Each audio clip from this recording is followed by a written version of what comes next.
Hello everyone, I hope you really good and doing well. So आप लोग बहुत अच्छे होंगे और आप लोग की पढ़ाई बहुत अच्छी होगी क्योंकि 2027 में आप लोग को एग्जाम देना है और एम्स नर्सिंग का एग्जाम देना है। तो आपको कितनी जो कॉमन मिस्टेक्स है नहीं करनी चाहिए वो आपके लिए बहुत ज़्यादा जरूरी है क्योंकि अभी जो होगा ना, सब कोई ना नीट की तैयारी कर रहा होगा, कह रहा होगा कि नहीं नहीं मेरा इस बार नीट में सिलेक्शन हो जाएगा और मैं नीट की तैयारी करता हूँ। और जब 6-7 महीने हो जाते हैं तो फिर हम लोग एम्स नर्सिंग का सोचने लगते हैं और एम्स पैरामेडिकल का सोचने लगते हैं। तो भाई आपको स्टार्टिंग में आपका गोल सेट होना चाहिए कि मेरे को दो तैयारी करनी है, एम्स नर्सिंग की तैयारी करनी है और नीट का तैयारी करना है। तो एम्स नर्सिंग का बैच लेना ना लेना यहाँ पे डिपेंड करता है। अगर आपने नीट का बैच ले लिया है, आप नीट के लिए पढ़ रहे हो, अच्छी बात है, लेकिन सबसे पहले अगर एम्स नर्सिंग का भी पेपर देना है आपको तो एम्स नर्सिंग का क्वेश्चन पैटर्न जानना बहुत ज्यादा जरूरी है क्योंकि क्वेश्चन पैटर्न बहुत दोनों में बहुत ज्यादा का डिफरेंस है। और मुझे लगता है कि यहीं पे हम लोग अगर नीट की भी तैयारी करते हैं और हम लोग क्वेश्चन प्रैक्टिस नहीं करके जाने, उस पैटर्न को नहीं समझते हैं, तो हम लोगों से वो एग्जाम क्वालिफाई नहीं होता है। वो होता है कि एकदम ऐसा लगता है कि मतलब हम उतने हाई लेवल के एग्जाम का क्वेश्चन का तैयारी करते हैं और हमें इतना मिल जाता है कि हमको उतना भी नॉलेज नहीं रहता है कि क्या है भाई, क्या चल रहा है सीन। फिजिक्स में रेव ऑप्टिक्स हो गया, वेव ऑप्टिक्स हो गया, इन सबसे ज्यादा क्वेश्चन आते हैं। और आप फॉर्मूला शीट बनाओ, क्वेश्चन प्रैक्टिस करो। एनसीईआरटी फिंगर टिप्स के फिजिक्स अच्छी है तो उससे आप क्वेश्चन प्रैक्टिस कर सकते हो, बाय माई सजेशन।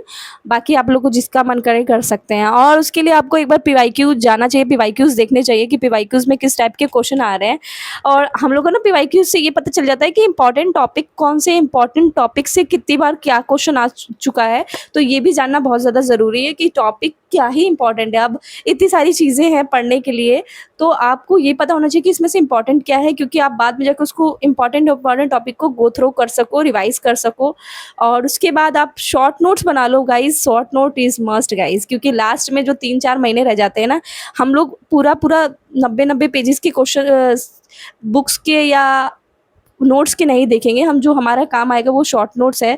तो गाइज मैंने इस तरीके से शॉर्ट नोट्स बनाए, आप लोग भी बना लो। ये जैसे मैंने अभी नेमिंग रिएक्शंस के बना रखे हैं, तो इस टाइप के नेमिंग रिएक्शन के हैं और भी मेरे पास बहुत सारे हैं। तो मैंने ऐसे शॉर्ट नोट्स बनाए हैं ताकि मेरे से रिवाइज हो सके।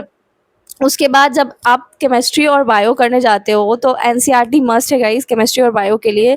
तो बायो के लिए जो है ना, आपको ना उसमें के जो एग्जाम्पलर्स हैं और डायग्राम्स है उसको अच्छे से देख लेना है, क्योंकि हम लोग वो भी इग्नोर कर देते हैं। जैसे प्लांट किंगडम हो गया, एनिमल किंगडम हो गया, बायोलॉजिकल क्लासिफिकेशन हो गया, और भी ऐसे बहुत सारे चैप्टर्स हैं जिसमें हम लोग को एग्जाम्पल्स याद करना मस्ट रहता है। एंड आप लोग ये सब जो गलतियां हैं मैं इसलिए बता रही हूँ क्योंकि उस टाइम हम जब करते थे ना तो इतने हम लोग यूट्यूब से इंस्पायर नहीं थे, बस सोच लिया कि करना है और हम लोग को कोई गाइडेंस देने वाला कोई नहीं था।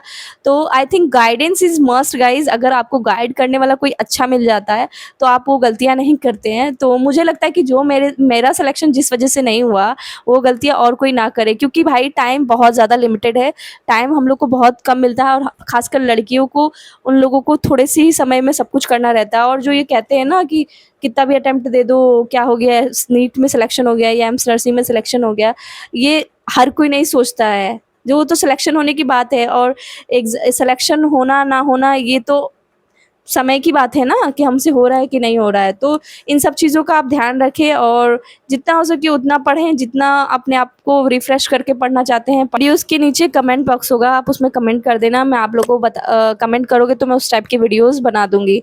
तो subscribe for more and bell icon बिल्कुल ज़रूर दबा के जाना ताकि आप लोगों को पता चले कि मेरी वीडियोज़ आ चुकी है।